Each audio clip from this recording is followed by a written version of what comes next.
Mesdames, Messieurs, bonsoir. C'est un plaisir de vous retrouver. Voici les titres du journal. La hausse des prix des produits de première nécessité est toujours d'actualité. Les populations se plaignent dans les marchés. Les mesures prises par le gouvernement sont-elles respectées? Constat à suivre. Mois d'octobre, mois du consommation local au Bénin pour amener les populations à consommer ce qui est produit sur place. Une caravane a été organisée à Cotonou. Et puis ce 10 octobre, c'est la journée mondiale de la santé mentale, une occasion de sensibiliser l'opinion publique aux questions de santé mentale et de mobiliser les énergies en faveur de la pathologie.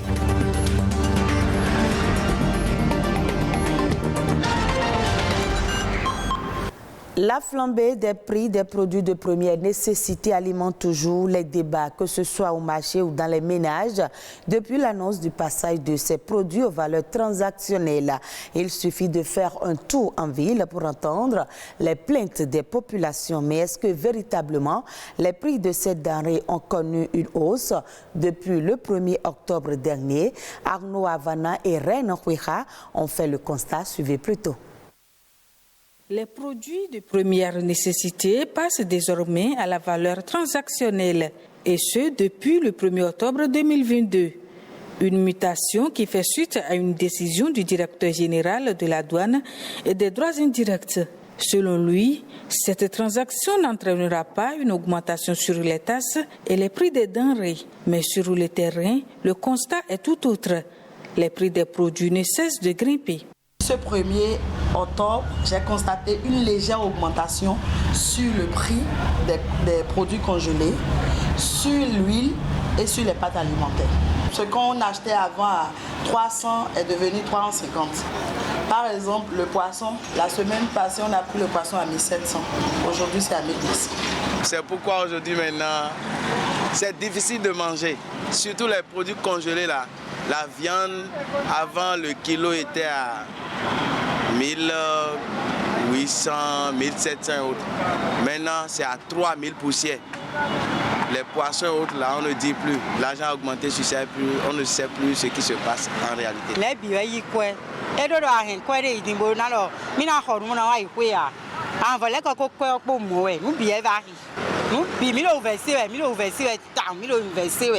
Les commerçants de leur côté contredisent ces plaintes. Pour eux, les prix des denrées restent les mêmes. Ils pointent du doigt des rumeurs. Tout est affiché depuis très longtemps, c'est le même prix, c'est affiché. Le cube est à 1400, le sucre, le paquet est à 650. Avant le 1er octobre, il y avait eu des rumeurs sur les réseaux sociaux que les choses vont augmenter de prix, mais jusqu'à l'heure où je parle, il n'y a pas eu d'augmentation. C'est toujours le même prix. Chez nous, personnellement, c'était depuis quelques mois passés. Pas précisément le 1er octobre que les gens prétendent. Parce que depuis le 1er octobre, nous, on n'a pas déjà augmenté quelque chose ici. Avec la cherté de la vie qui s'observe depuis quelque temps dans le pays, les autorités invitent les populations à la vigilance face aux rumeurs et aux commerçants véreux. Octobre, mois du consommation local, une caravane est organisée à travers la ville de Cotonou. L'idée est de sensibiliser les populations sur les avantages du Made in Bénin et le fait part de la diversité de produits qu'offre le terroir.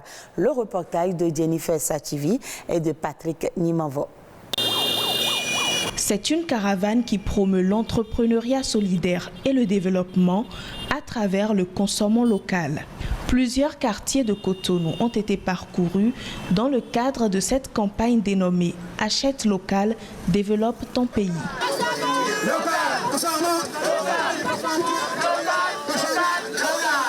La place de l'Étoile Rouge a abrité la foire itinérante initiée à cette occasion. L'idée derrière, bien sûr, c'est d'inciter les populations locales à revenir à ce qui est le plus important pour nous, pour le développement local, c'est la production locale.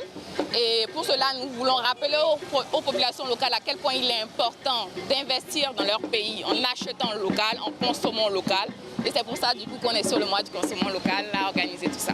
À travers cette démarche, le programme BEST, en collaboration avec le ministère de l'Industrie et du Commerce, fait surtout des heureux dans le rang des entrepreneurs. En plus de donner un peu de visibilité à ce qui est fait par les entrepreneurs locaux pour la promotion des produits, cette caravane aussi nous permet un peu d'exprimer notre fierté d'être béninois et de contribuer donc à la promotion des produits locaux. Aujourd'hui, de très grands efforts se font.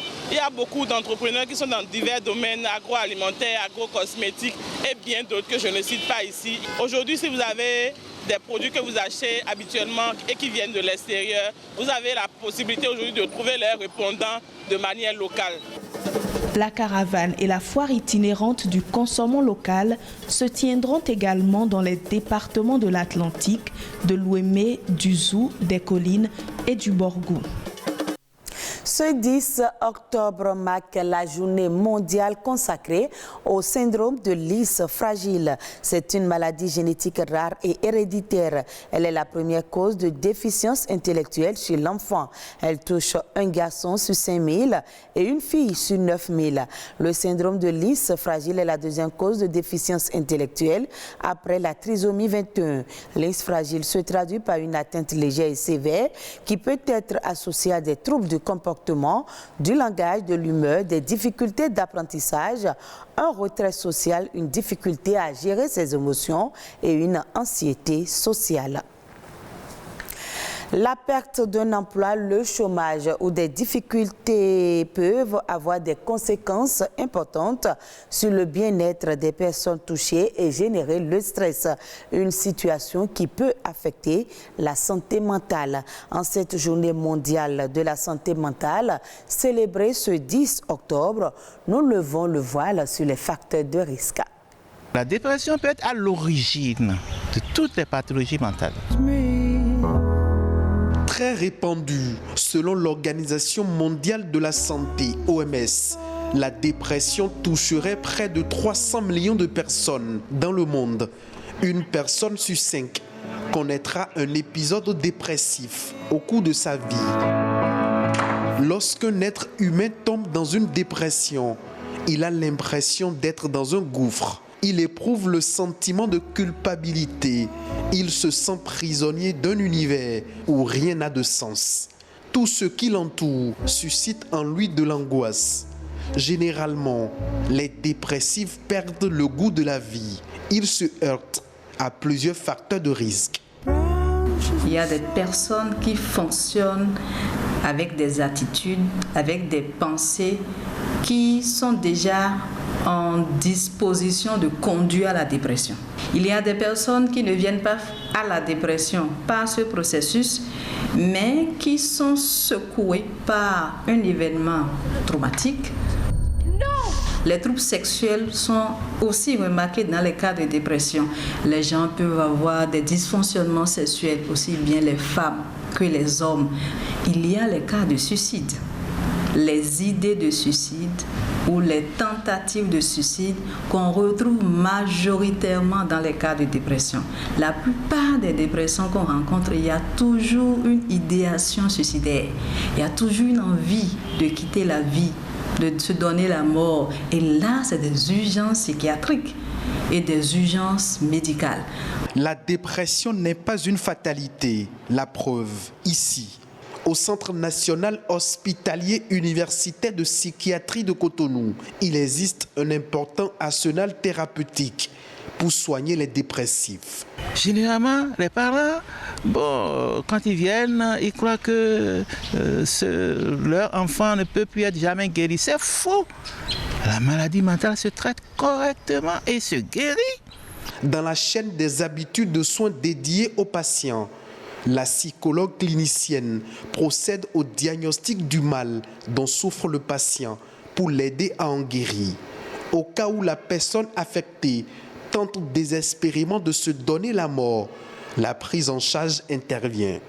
On doit forcément passer par un internement, ou on pourrait dire une hospitalisation, une surveillance et une proximité avec la personne, l'écouter, rassurer et rechercher dans son environnement les personnes qui peuvent l'aider à retrouver un certain goût à la vie. Il y a des activités artistiques et des activités thérapeutiques qui accompagnent les personnes en difficulté et qui leur permettent aussi de se sentir encore plus en confiance et de continuer le cheminement de la vie. Pas de vie humaine sans une vie mentale équilibrée et épanouie. Un bilan périodique de notre état de santé permet de barrer la voie à toutes les maladies qui nous guettent chaque jour. La communauté internationale célèbre également ce 10 octobre la journée mondiale contre la peine de mort. Cette journée encourage et consolide la prise de conscience politique et générale du mouvement mondial contre la peine de mort. La peine de mort, un chemin pavé de torture, c'est le thème retenu pour cette 20e édition. Une occasion pour considérer et célébrer les progrès réalisés. Aujourd'hui, plus que jamais, les acteurs abolitionnistes doivent continuer à œuvrer pour l'abolition complète de la peine de mort dans le monde entier pour tous les crimes. Le Bénin a déjà aboli la peine de mort. Suivons à présent une compilation des faits ayant marqué l'actualité nationale. La Nation en bref avec Ulvaeus Balogun.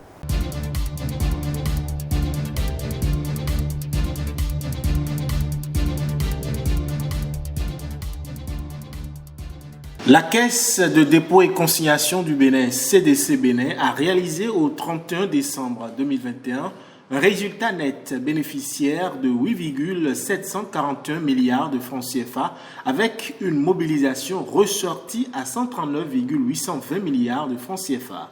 Au total, les investissements et financements approuvés par la Caisse sont chiffrés à 92 milliards de francs CFA et sont composés de prêts, prise de participation et de garantie selon les statistiques émanant du département stratégie et développement, département investissement d'intérêt général et consigné dans le rapport annuel d'activité 2021 publié en mai dernier. Dans le même document, on note que les placements financiers s'élèvent à 110 milliards de francs CFA. Une performance qui renforce la confiance des acteurs du marché financier classique qui ont ainsi contribué à l'économie béninoise via le financement des entreprises et des investissements. Les taux d'intérêt appliqués au crédit au Bénin ont en moyenne évolué dans une fourchette de 6,50 à 7,91% entre juillet 2021 et juin 2022, se situant au-dessus de ceux pratiqués dans l'Union économique et monétaire ouest-africaine qui varie de 6,30 à 6,34%. L'information a été donnée par le Conseil national du crédit du Bénin lors de sa 3e session ordinaire de l'année 2022. Les principaux facteurs explicatifs de cette évolution sont le niveau élevé du risque et de son coût, notamment en ce qui concerne l'insécurité judiciaire, la fiabilité des états financiers, la formalisation des garanties. Le coût élevé des ressources bancaires dû notamment au taux d'intérêt relativement élevé auxquels sont rémunérés les dépôts à terme et l'importance des charges d'exploitation des banques font également partie des causes de l'évolution du taux d'intérêt appliqué au crédit au Bénin.